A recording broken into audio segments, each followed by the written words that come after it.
만방의 민족들아, 주님의 영광과 권능을 찬양하여라. 주님의 이름에 어울리는 영광을 주님께 돌리어라. 예물을 들고 그 앞에 들어가거라.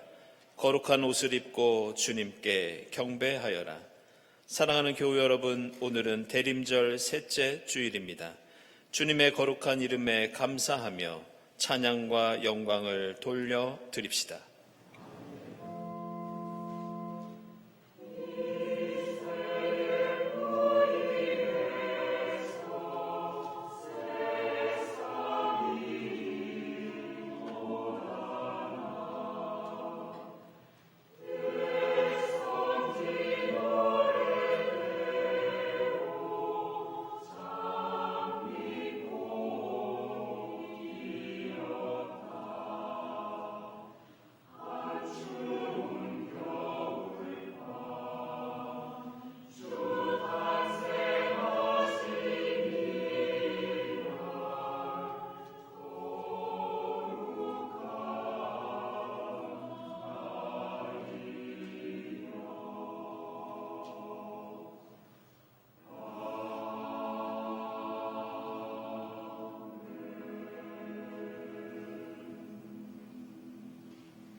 주님께서 시온에서 잡혀간 포로를 시온으로 돌려보내실 때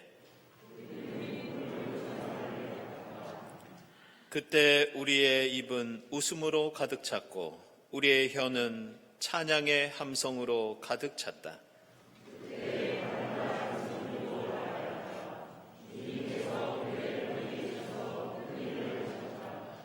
주님께서 우리 편이 되시어 큰 일을 하셨을 때 우리는 얼마나 기뻤던가.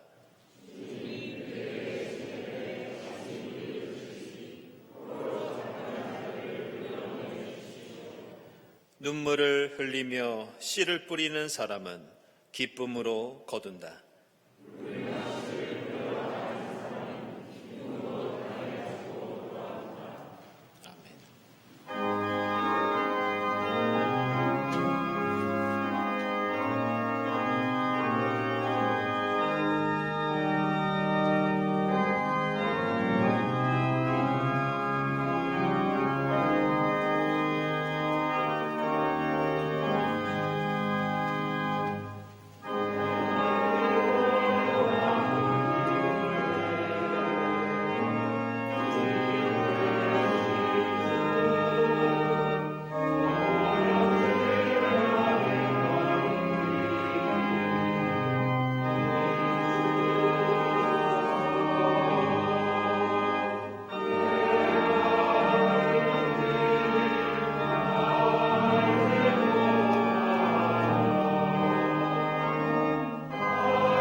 내 종 모세가 그들에게 명령한 율법을 성실히 지키기만 하면 이스라엘이 다시는 내가 그들의 조상에게 준 이 땅을 떠나서 방황하지 않게 하겠다.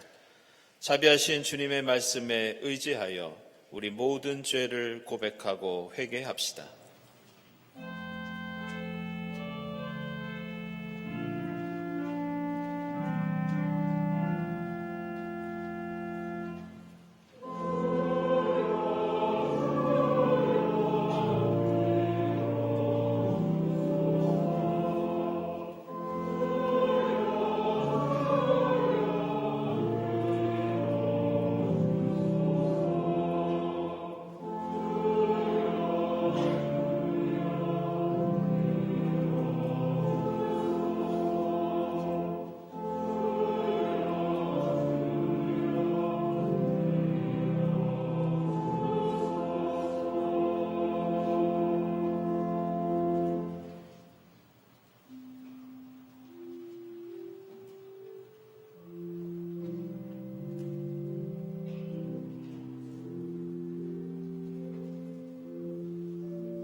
너는 깊이 뉘우치고 나 주 앞에 겸손하게 무릎을 꿇고 옷을 찢고 내 앞에서 통곡하였다. 그러므로 내가 네 기도를 들어준다. 우리의 간구를 들어주시고 용서해 주시는 주님의 사랑에 의지하여 우리 모든 죄가 용서받았음을 선언합니다. 아멘.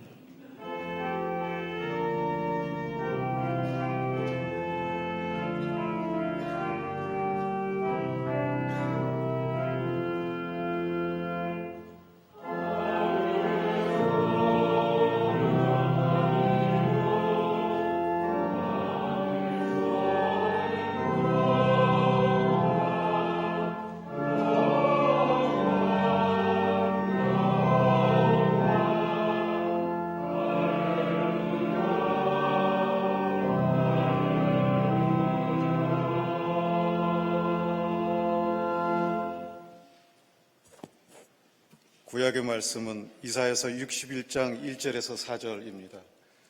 주님께서 나에게 기름을 부으시니 주 하나님의 영이 나에게 임하셨다.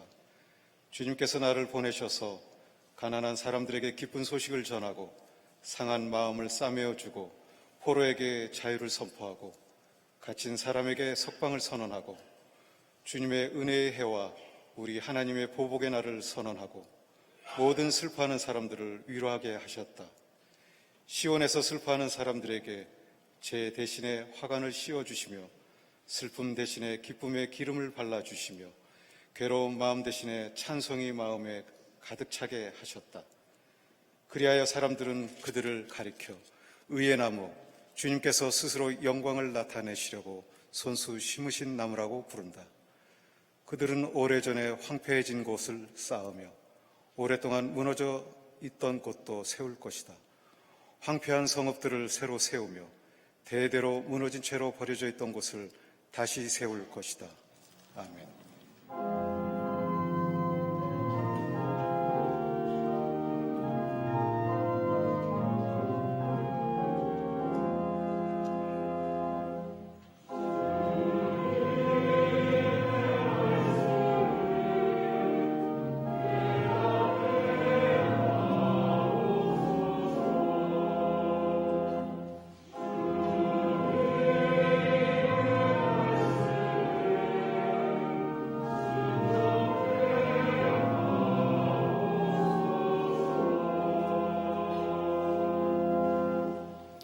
오늘 서신의 말씀은 데살로니가전서 5장 5절에서 6절, 12절에서 15절까지입니다. 여러분은 모두 빛의 자녀요 낮의 자녀입니다. 우리는 밤이나 어둠에 속한 사람이 아닙니다. 그러므로 우리는 다른 사람들처럼 잠자지 말고 깨어 있으며 정신을 차립시다. 형제자매 여러분, 우리는 여러분에게 부탁합니다. 여러분 가운데서 수고하며 주님 안에서 여러분을 지도하고 훈계하는 이들을 알아보십시오. 그들이 하는 일을 생각해서 사랑으로 그들을 극진히 존경하십시오. 여러분은 서로 화목하게 지내십시오. 형제자매 여러분, 여러분에게 권고합니다. 무질서하게 사는 사람을 훈계하고 마음이 약한 사람을 격려하고 힘이 없는 사람을 도와주고 모든 사람에게 오래 참으십시오. 아무도 악으로 악을 갚지 않고 도리어 서로에게 모든 사람에게 항상 좋은 일을 하려고 애쓰십시오.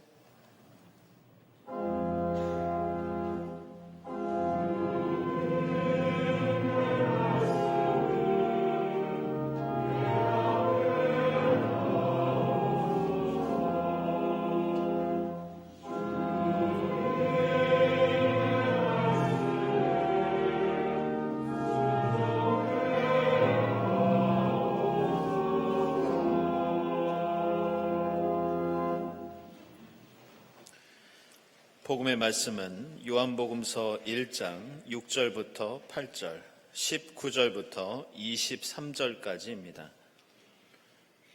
하나님께서 보내신 사람이 있었다. 그 이름은 요한이었다.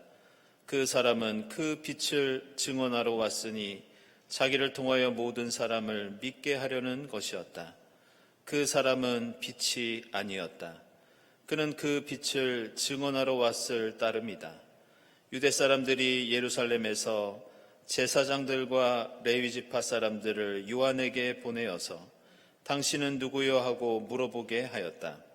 그때 요한의 증언은 이러하였다. 그는 거절하지 않고 고백하였다. 나는 그리스도가 아니요 하고 그는 고백하였다. 그들이 다시 요한에게 물었다. 그러면 당신은 누구란 말이요? 엘리야요?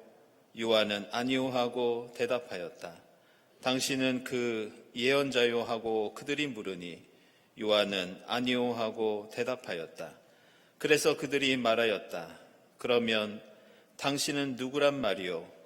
우리를 보낸 사람들에게 대답할 말을 좀 해주시오. 당신은 자신을 무엇이라고 말하시오? 요한이 대답하였다. 예언자 이사야가 말한 대로 나는 광야에서 외치는 이의 소리요 너희는 주님의 길을 곧게 하여라 하고 말이요. 아멘.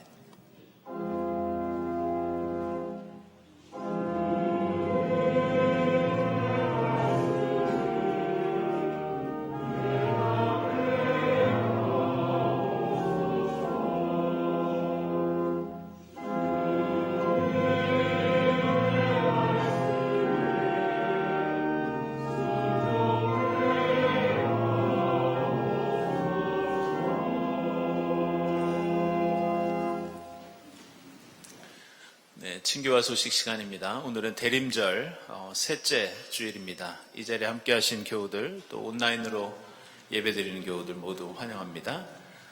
특별히 오늘 우리 교회 처음 오신 분들 환영하고요. 교회에 대한 문의가 있으신 분들은 이 예배당 지하에 있는 세교실을 찾아주시기 바랍니다. 주위에 계신 분들과 함께 평화 인사 나누겠습니다. 주님의 평화를 빕니다.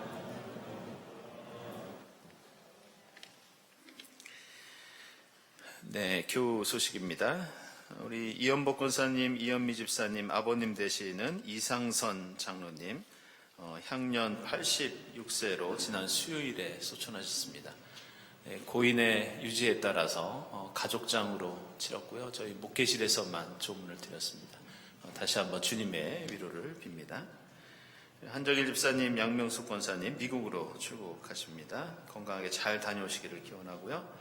그리고 강대희 집사님, 조정환 집사님 아들 되는 우리 강종훈 교우 6일에 제대했습니다. 다음에 함께 인사 나누도록 하겠습니다. 축하드립니다. 그리고 박세진 집사님 KCI 논문 우수상, 경희학술제 논문 우수상 수상하셨습니다. 축하드립니다. 그리고 연주회 소식입니다. 우리 조용만 권사님, 송민주 교우 연주회가 18일 오후 7시에 있겠습니다. 아티너스 정기 연주회입니다. 축하드립니다. 네, 교회 일시 귀국한 교우 있어서 소개하겠습니다. 우리 지난주에 우리 그 외국분 소개해드렸는데요. 그때 우리 이정은, 이정인 자매를 소개하지 않았습니다. 지금 미국에서 공부 마치고 미국에서 생활하고 있는데요. 잠시 일시기 붓겠습니다. 우리 이원재 집사님 따님 되는데 어디 계시죠? 잠깐 일어나시죠. 네, 여러분들 환영의 박수 부탁드리겠습니다.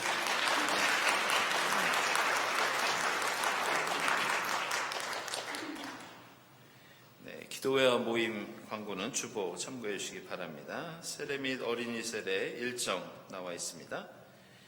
그리고 돌아오는 30일에는 우리 중고등부 학생과 우리 청년들 30명이 연탄 나눔 봉사를 합니다.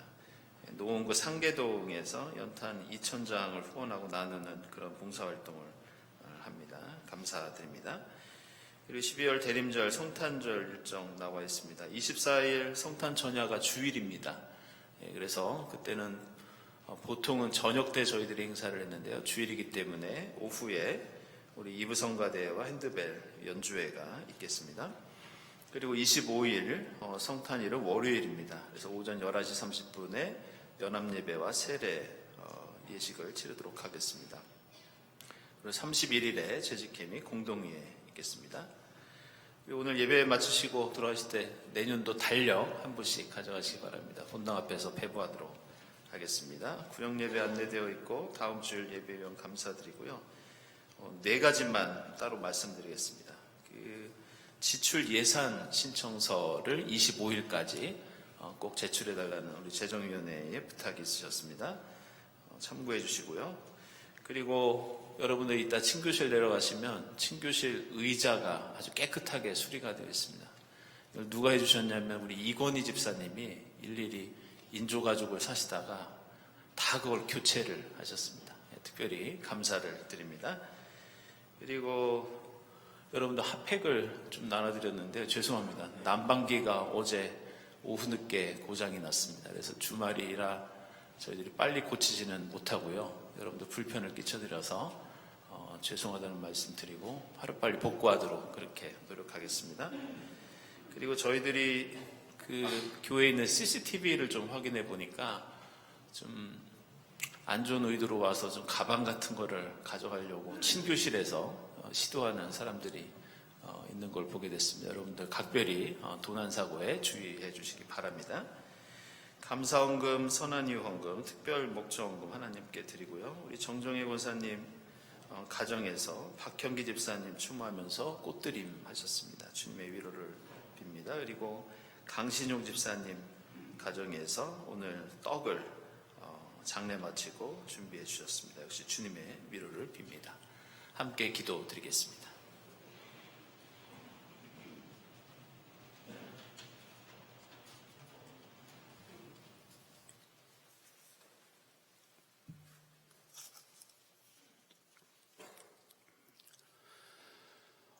언제나 저희들을 품어 안위하시고 구름 기둥과 불 기둥으로 저희들을 인도하시는 주님, 성탄을 한 주일 앞둔 대림절 3번째 주일에 저희들을 예배의 자리로 인도하여 주시니 감사드립니다.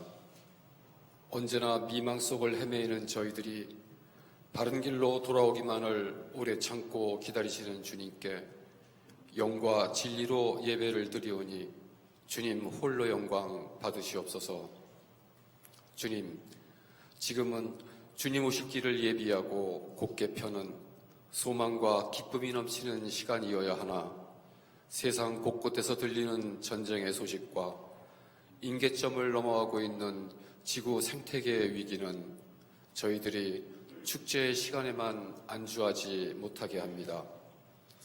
주님, 자비를 베푸시어 항상 뒤늦게 배우는 목매함과 항상 그 시대의 선악과에 손을 대는 탐욕에서 벗어날 수 있도록 은총 내려 주시옵소서.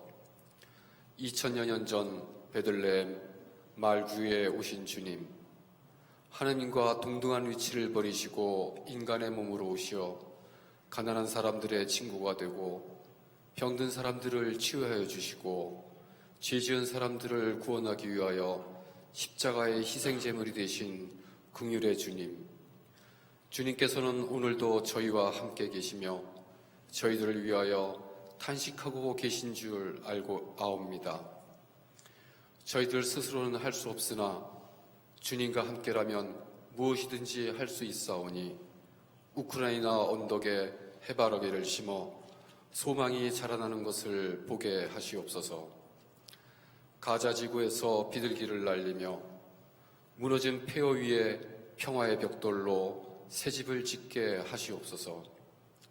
남북한을 가로지르는 철조망을 걷어내고 무기가 아니라 평화를 쌓아가는 형제들의 웃음소리를 듣게 허락하여 주시옵소서. 주님, 지난주에도 주님의 부르심이 있었습니다. 땅에서는 도서관 하나를 잃었지만 하늘은 별 하나를 얻었습니다. 고인의 삶을 기억하게 하시고 주님께서 슬퍼하는 유족들의 어깨를 안아주시옵소서.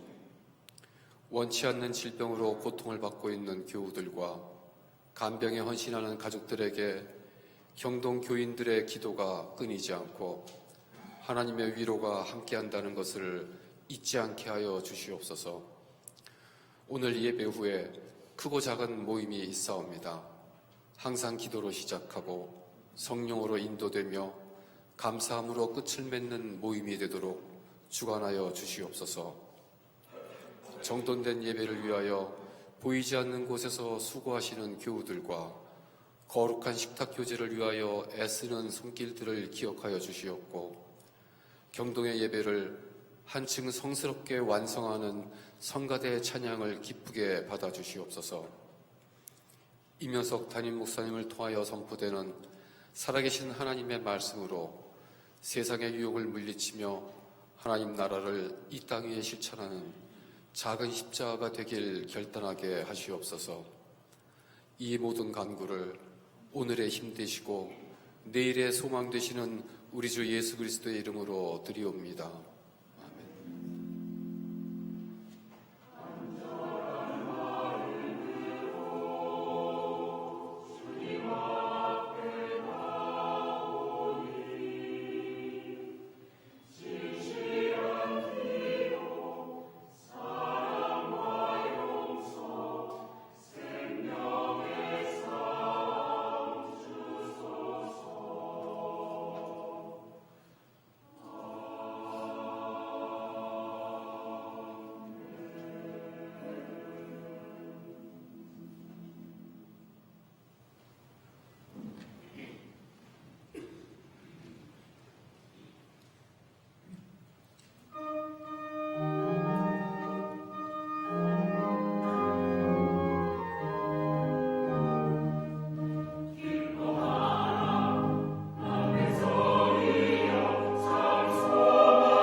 성가대석이 특별히 찬바람이 좀 많이 들어옵니다.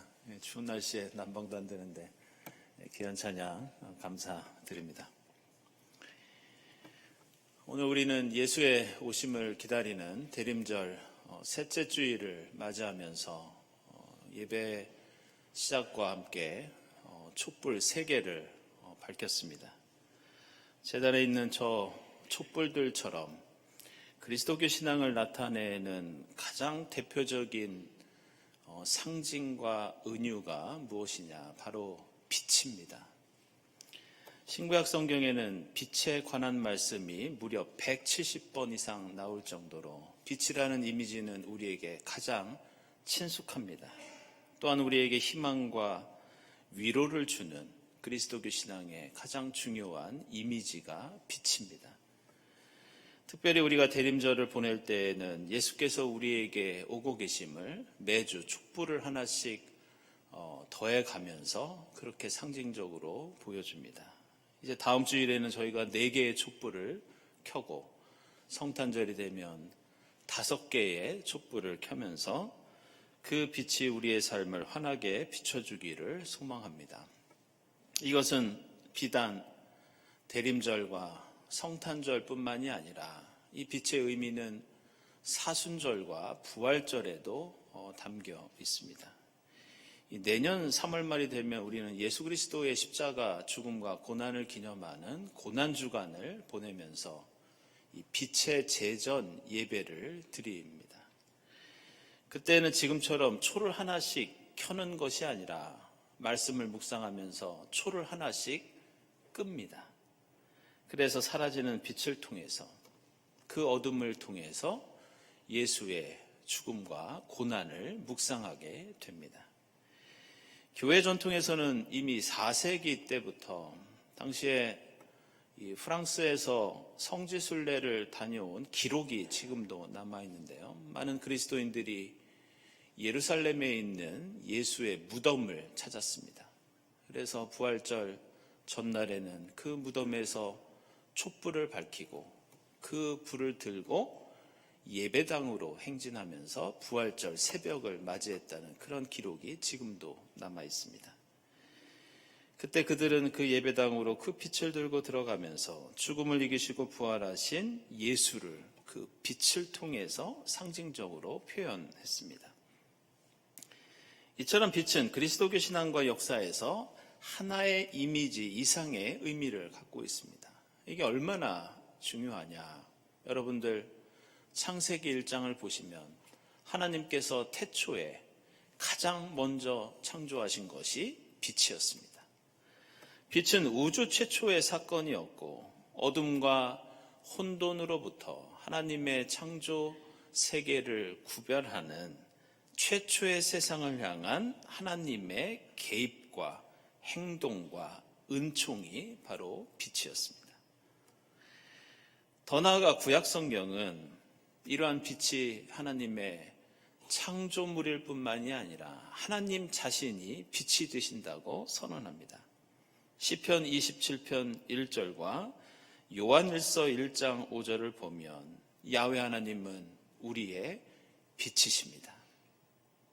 미가서 7장 8절을 보면 이스라엘은 역사의 어둠 속에서 야훼 하나님을 이렇게 고백하고 있습니다. 내 원수야 내가 당하는 고난을 보고서 미리 흐뭇해하지 말아라. 나는 넘어져도 다시 일어난다. 지금은 어둠 속에 있지만 주님께서 곧 나의 빛이 되신다. 이처럼 하나님께서 우리의 빛이 되어 주시고 우리가 어둠 속에서 슬픔과 고통 가운데 있을 때 그 빛을 통해 다시 일어날 수 있는 힘과 용기를 얻을 수 있었습니다. 그래서 성경에서는 우리가 갈망하는 생명, 구원, 은혜, 이 모든 것들을 빛의 이미지를 통해서 우리에게 가르쳐주고 설명하고 있습니다. 계속해서 이사야서 60장 1절을 보면 여러분들이 잘 아는 말씀이 나옵니다. 예루살렘아 일어나서 빛을 비추어라. 구원의 빛이 너에게 빛이었으니 주님의 영광이 아침 해처럼 너의 위에 떠올랐다. 이스라엘이 그토록 고대하던 새로운 구원과 해방의 새 역사, 그것을 이사야 예언자는 다시 밝아오는 빛을 통해서 희망을 이스라엘 백성들에게 주고 있습니다. 그리고 이러한 특징은 비단 구약 성경뿐만이 아니라 신약 성경에서도 얼마든지 찾아볼 수 있습니다. 이 신약 성경에는 빛이라는 단어가 73번이 나오는데 그 중에서 30번이 사도 요한의 글에서 등장합니다. 따라서 오늘 우리가 읽은 요한복음서 말씀은 예수를 빛으로 우리에게 소개하고 있는 대표적인 성경의 책입니다. 오늘 우리가 읽은 요한복음서 1장에는 이 땅에 오시는 예수 그리스도와 그분이 선포하고 드러내는 그 진리를, 그분이 이룩하고자 하는 하나님 나라를 빛이라고 전해줍니다. 요한복음서 8장 12절에서 예수께서 직접 나는 세상의 빛이다, 나를 따르는 사람은 어둠 속에 다니지 아니하고 생명의 빛을 얻을 것이라고 선언하십니다. 요한복음서 9장 5절에서도 내가 세상에 있는 동안 나는 세상의 빛이다, 이렇게 예수께서 직접 자신을 빛으로 소개하십니다. 이런 이유로 초대교회 그리스도인들은 너희는 세상의 빛이라는 예수의 산상수훈의 가르침처럼 그리스도인으로서의 정체성을 빛이라는 이미지를 통해서 발견하고 생각했습니다. 오늘 함께 읽은 서신서인 데살로니가 전서 5장에서 사도 바울은 초대교회 그리스도인들을 향해서 여러분은 빛의 자녀입니다, 여러분들은 낮의 자녀입니다, 이렇게 선언합니다. 그리고 에베소서 5장 6절에서는 예수를 모르고 예수를 믿지 않았던 과거를 어둠으로 칭하면서 이제 예수 믿고 빛의 자녀가 되었으니 선과 의와 진실이라는 빛의 열매를 맺으면서 자녀답게 살라고 권면하고 있습니다. 게다가 다시 오실 예수를 기다리며 종말을 소망하던 초대교회 그리스도인들도 앞으로 오게 될 새하늘과 새 땅이 다른 세상이 아니라 바로 빛으로 가득한 세상이라고 이해했습니다. 요한계시록 21장을 보면 재림 예수를 통해 이루는 새하늘과 새 땅은 해나 달이 빛을 비출 필요가 없는 하나님의 영광이 그 도성을 밝혀주시고 민족들이 그 빛 가운데로 다니는 세상이라고 말씀합니다. 지금까지 말씀드린 것처럼 우리가 읽는 성경에서는 하나님도 빛이시고 예수도 빛이시고 성령 하나님을 가리키는 대표적인 은유도 빛이십니다. 성경은 하나님의 진리와 생명과 구원과 은혜도, 그리고 앞으로 우리에게 임할 종말과 하나님 나라도 빛입니다. 다른 무엇보다 성경은 우리 그리스도인의 사명과 역할도 어두운 세상에 빛을 비추는 것이며 우리 그리스도인의 정체성도 빛의 자녀로서 빛의 열매를 맺는 것이라고 말씀하고 있습니다. 따라서 성경과 그리스도교 신앙에서 빛이라는 단어가 없으면 우리는 하나님과 그분을 믿는 신앙을 설명조차 하기 힘들 정도로 빛은 우리에게 중요한 상징과 은유와 이미지라고 할 수 있습니다. 그런데 이러한 성경에 나오는 빛을 우리가 생각할 때 잊지 말아야 할 한 가지 사실이 있습니다. 그것은 그리스도교 신앙에서 말씀하는 빛은 결코 태양이 폭발하는 것처럼 강렬하게 터지고 퍼지는 그런 성질의 빛이 아니라는 겁니다. 성경이 말씀하는 것은 자신을 드러내고 높이고 자랑하는 그런 성질의 빛이 아닙니다. 성경의 빛은 자신을 낮추고 비우면서 사랑하는, 섬기는, 오늘 이사야서에 나오는 말씀과 같은 겸손의 빛이, 오늘 요한복음서에서 예수를 빛으로 소개하고 있지만 요한복음서의 빛 대신 예수, 특별히 그 빛을 통해 드러나는 하나님의 영광은 대표적인 특징이 있는데 모두 다 십자가와 연결됩니다. 요한복음서 7장, 12장, 13장을 보면 예수의 빛이 영광스럽게 드러나기 위해서는 십자가, 죽음이 있어야 합니다. 예수께서 하나님을 영광스럽게 하시고 빛나게 하시는 것도 반대로 하나님께서 예수를 영광스럽게 하는 것도 어떤 자리에서 그 빛이 강하게 빛나느냐? 바로 십자가입니다. 빛 대신 예수를 믿으며 그 영광의 백성으로서 빛의 자녀로 살아가는 우리도 그것은 마찬가지입니다. 예수를 믿고 영접하는 이들의 가장 큰 영광과 특권은 바로 십자가입니다. 그 십자가를 체험하고 그 삶을 실천할 때에만 그리스도인은 빛의 자녀가 될 수 있고 하나님께 빛나는 영광을 돌려드릴 수 있습니다. 그래서 오늘 우리가 읽은 요한복음서에서 빛 대신 주님을 세상에 알리기 위해서 하나님께서 미리 보내신 인물이 하나 등장합니다. 그분은 바로 우리가 잘 아는 세례 요한이었습니다. 그런데 그 사람은 빛이 아니라 그 빛을 증언하러 온 사람이라고 소개하고 있는데 여기서 증언한다는 말은 자랑하고 떠벌리고 드러내는 그런 것이 아니라 순교한다, 죽는다 이런 뜻을 가진 단어를 쓰고 있습니다. 빛을 드러내며 과시하는 사람이 아니라 지난주일에 우리가 읽었던 것처럼 낙타 털옷을 입고 메뚜기와 석청을 먹으며 오직 예수를 드러내고 알리다가 죽음을 맞이한 사람, 바로 세례 요한이었습니다. 바로 그리스도교 신앙의 빛이 어떤 성격을 가진 것인지 가장 잘 드러낸 빛의 자녀이자 일꾼이 바로 이 세례 요한이었습니다.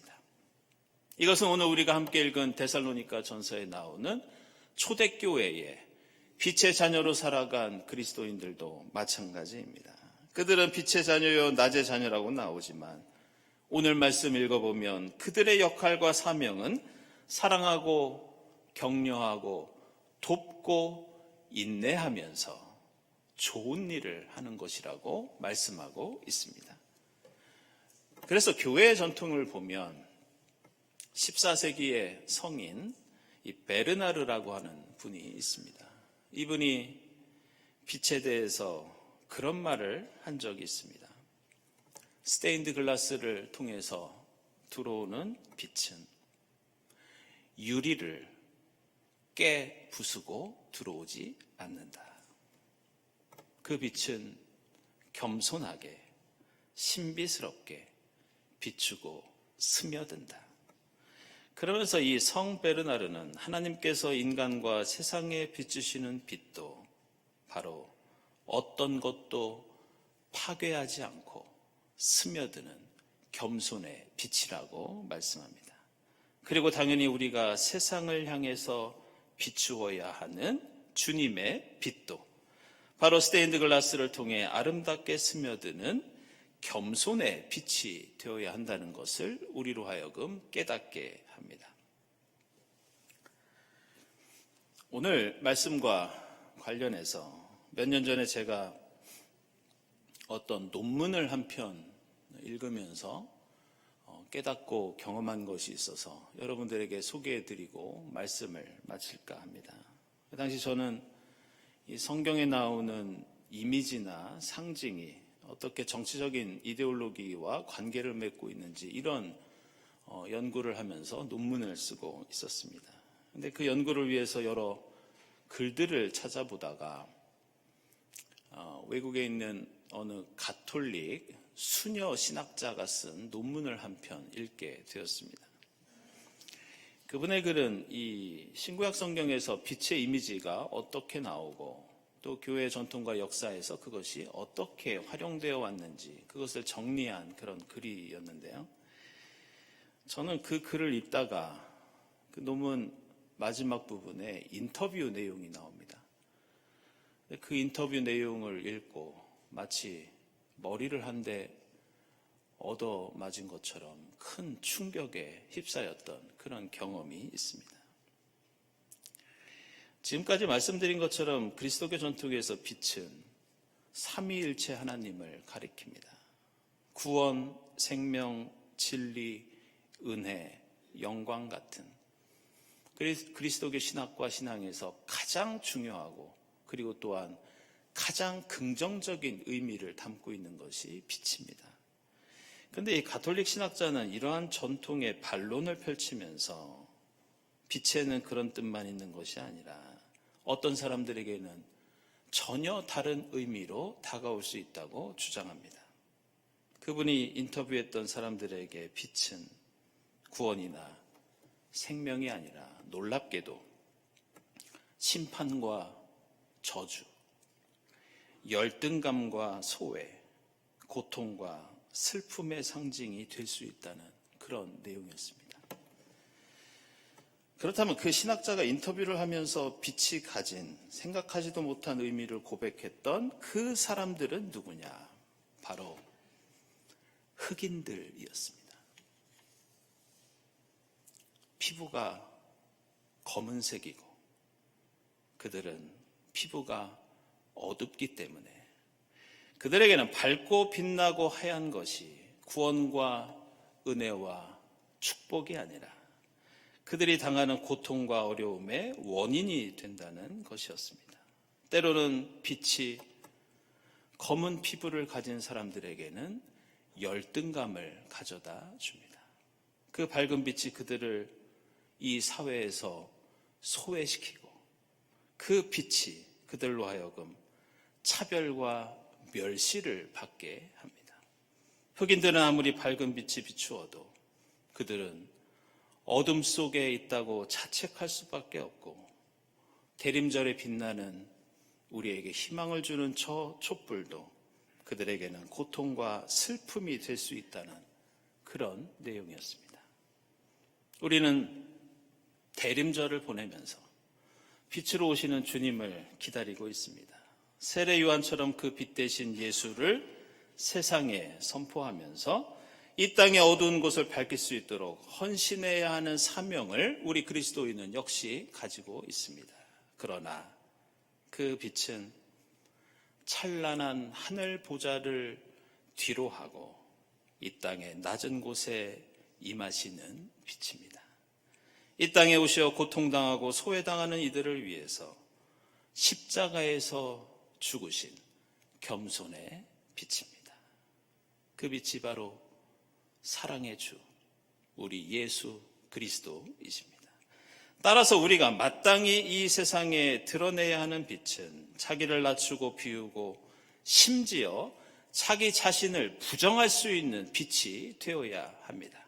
때로는 빛이 되는 것조차 포기하는 빛, 그 빛 때문에 누군가 눈이 부시고 열등감을 느끼고 고통을 겪는다면 물러서고 양보할 줄도 아는 빛, 바로 장렬하는 태양이 아니라 소박하게 한 구석을 비추는 작은 등불이 우리가 밝혀야 하는 주님의 빛입니다. 대림절 셋째 주일을 보내면서 그 빛 대신 주님이 오시는 길을 우리가 기다리고 예비하면서 저 촛불에 담겨있는 그 의미를 다시 한번 새겨볼 수 있기를 바랍니다.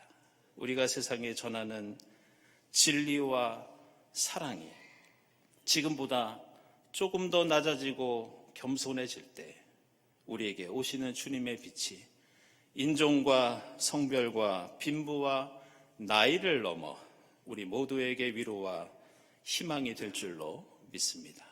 기도하겠습니다.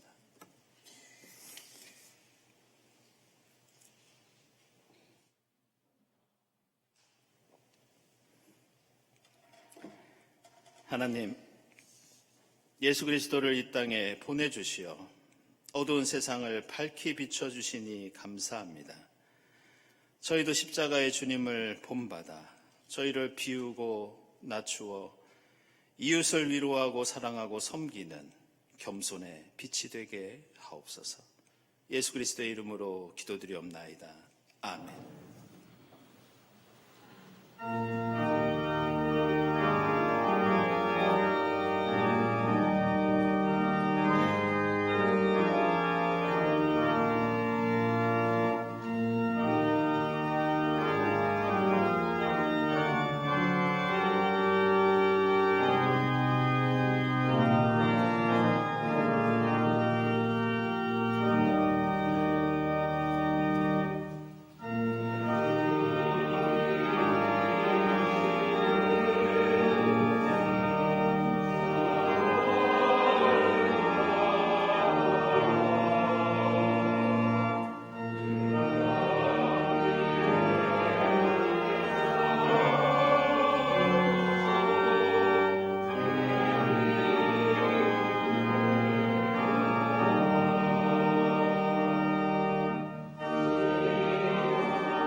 하나님 감사합니다.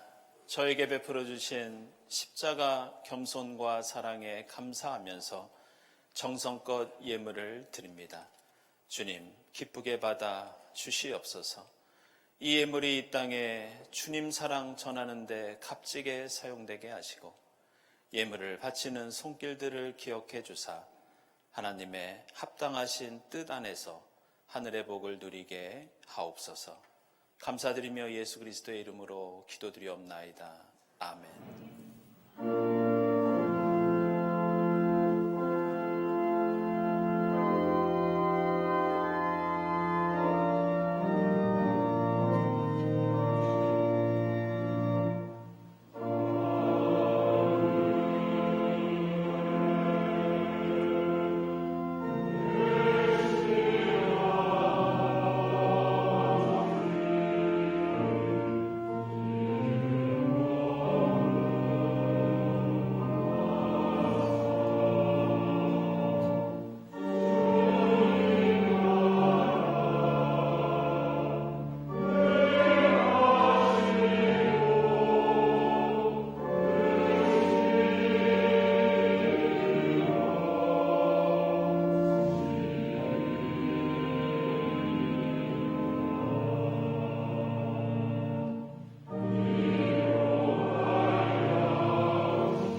하나님 감사합니다.